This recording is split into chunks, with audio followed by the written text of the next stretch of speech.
Well, DJ Switch is now in hiding, but is bravely joining us to speak about what happened that night and what has happened since. And we thank you for doing that. The videos that you posted have made you a target, and there are claims that the Nigerian army has been trailing you, threatening your life and forcing you to flee the country. The army has denied those claims, saying, and I quote, "There are bigger fish to fry," end quote. Tell us what you saw that night and what is going on now.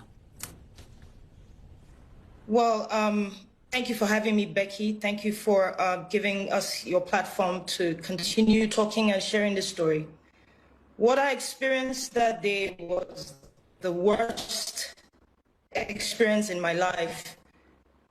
The Nigerian army that is supposed to protect us came with no warning. None, nobody, no representative to come speak to us first. At least they just came in guns blazing. We heard gunshots from behind the toll gate, because we were on one side of the toll gate, and we heard gunshots from behind and people running. So what we did was just to go down and sit down and just stay still, wave our flags. So because we believed that if we waved our flags, they would see that we are not here to cause any harm. We're not here to cause any troubles. We're just here protesting, as is our right to do so. So there was no warning, nothing. They came shooting. People were just dropping. I can't even explain that to you.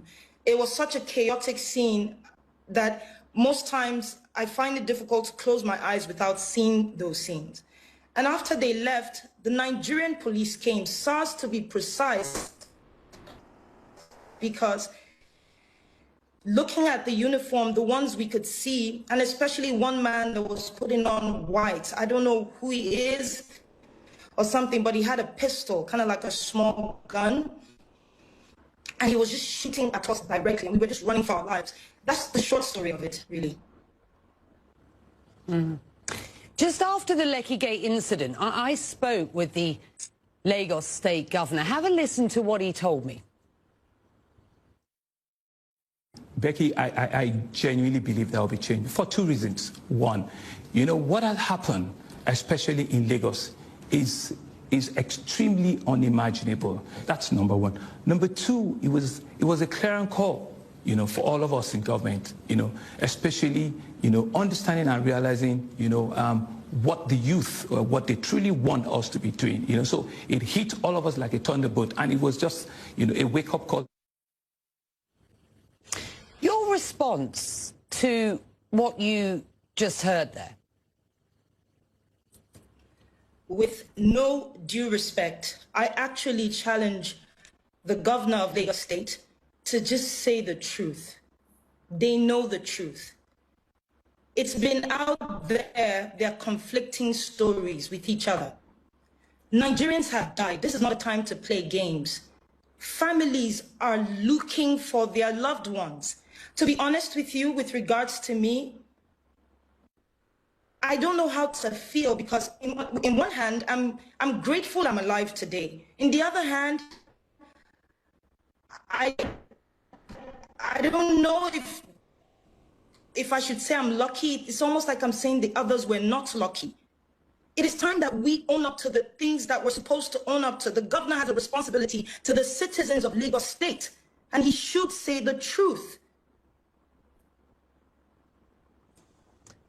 Nigeria's president on Tuesday vowed to prevent a repeat of what have been these wider anti-police brutality protests through dialogue and through listening, he says, to all stakeholders.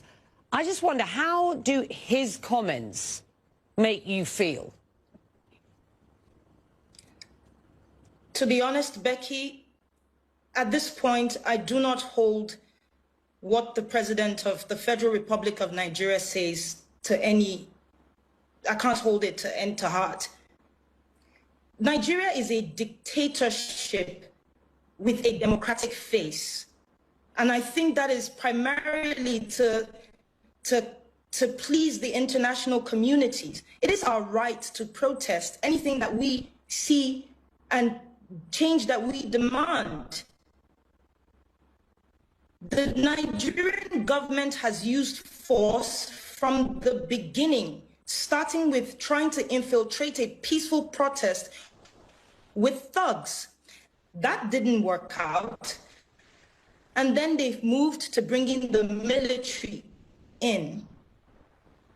So the same government that says that they had banned SARS, and this is going for 4 to 5 years now, they keep banning the same SARS, is saying that he wants to have a dialogue. The president hasn't even come out once to address the shooting at the toll gate. So no, Becky, I do not take his word to heart. We need action, we need change, and most importantly, we need accountability. You've said about this whole experience, and I quote here, "It is cause for what I believe is just. It is shock at the response of my government towards the people it is sworn to protect. It is courage to speak up no matter what. And for me, the will to see justice, accountability and a change in Nigeria, no matter how much is offered to me or threats to me." Do you believe that change will come? And how long do you think you will need to stay in hiding for? To be honest, I will start with the fact that the will is there. This generation, as we like to call ourselves, we call ourselves Sorosoke. That means speak up. Unlike the past, where they've oppressed our parents, they've misinformed our parents because we didn't have social media back then. They owned the media houses, they owned the newspapers. But this is a different generation. And that goes to the end where I said that I believe strongly that Nigeria will change. It's not a sprint, it's a marathon. And now the Nigerian people, especially this generation, they are speaking up. The shock for me was to see that for the first time, something that gave me such belief. I never thought I would see Nigerians come together with the same voice and speak in one voice, demanding change, demanding an end to police brutality. I never thought that our government, first time they're seeing this, would respond in the action with which they did. Seizing the passport of Mo, for example, arresting Yeroms, chasing people out of town and literally out of the country. I believe that the fact that I have been given a second chance at this life, I don't know what will happen to me. I don't know what will happen to my career.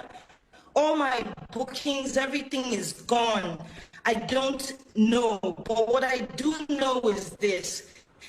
The fact that I have this chance, I will use this opportunity to tell the story.